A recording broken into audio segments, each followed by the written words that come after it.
Hindi shorthand की practice dictation 90 शब्द प्रति मिनट गति से डिक्टेशन 5 सेकंड में शुरू होगी।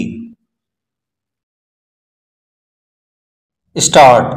सभापति जी, श्रम विभाग का हमारे देश में निश्चित रूप से बहुत महत्व रहा है। श्रम की आधारभूत मान्यता मानने वाला हमारा देश रहा है।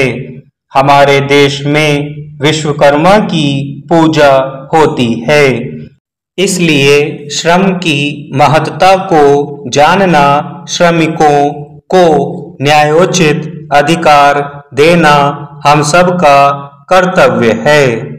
श्रम विभाग एक महत्वपूर्ण विभाग है। आज सारे हिंदुस्तान में संगठित और असंगठित मजदूर हैं। सरकारी विभागों में, संस्थानों में हजारों लोग काम करते हैं जो संगठित क्षेत्र में है, और खेतीहर मजदूर, ईंट के भट्टों पर काम करने वाले मजदूर बाल श्रमिक हैं। ठेकेदारों के यहाँ काम करने वाले मजदूर जो असंगठित क्षेत्र में हैं, उनको उचित हक नहीं दिया जाता। इसलिए मैं श्रम मंत्रालय से अनुरोध करूंगा कि इस ओर विशेष ध्यान दिया जाना चाहिए। सरकार की नीति समय समय पर बदलती रहती है। सरकार की मान्यता के आधार पर यूनियनें चलती हैं। सरकार और श्रम विभाग द्वारा जो नियम बनाए गए हैं, उनके आधार पर समय समय पर यूनियनों को उचित मान्यता मिले, ऐसी बात होनी चाहिए। जो यूनियनें सरकार का समर्थन करती हैं, जैसे इंटक, उनकी बात ज्यादा सुनी जाए। ऐसी बात सरकार के अंदर नहीं होनी चाहिए।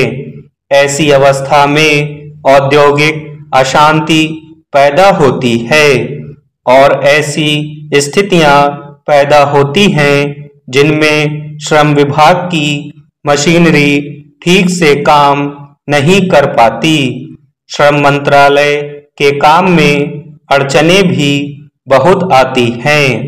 बहुत से मंत्रालय इसके काम में हस्तक्षेप करते हैं और ठीक से काम नहीं करने देते।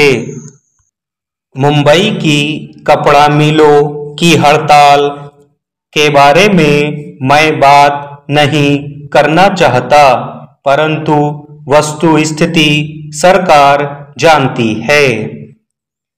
सरकार को यह मानकर नहीं चलना चाहिए कि इस क्षेत्र में शायद इंटक को मैदानी मान्यता प्राप्त नहीं होगी।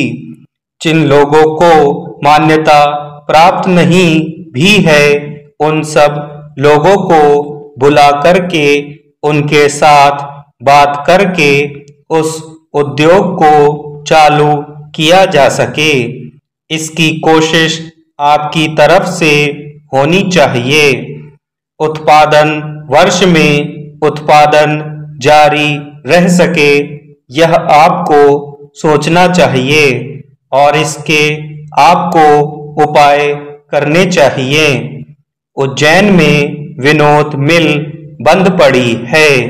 मिल मालिकों ने करोड़ों रुपए का गबन किया है। प्रोविडेंट फंड मजदूरों का हजम कर लिया है। करोड़ों रुपया उनको बिजली का देना बाकी है। पानी का पैसा उन्होंने नहीं दिया है। मजदूर आवाज उठाते हैं, उन पर दमन चक्र चलाया जाता है। इसके बारे में श्रम मंत्री जी से बार बार निवेदन किया जा चुका है। मुझे लगता है कि श्रम मंत्रालय के पास कोई शक्ति नहीं है, उसका कोई जोर नहीं है, उसकी चलती नहीं, उसमें कुछ ताकत नहीं है और उसकी बात कोई मानता नहीं है। स्टॉप।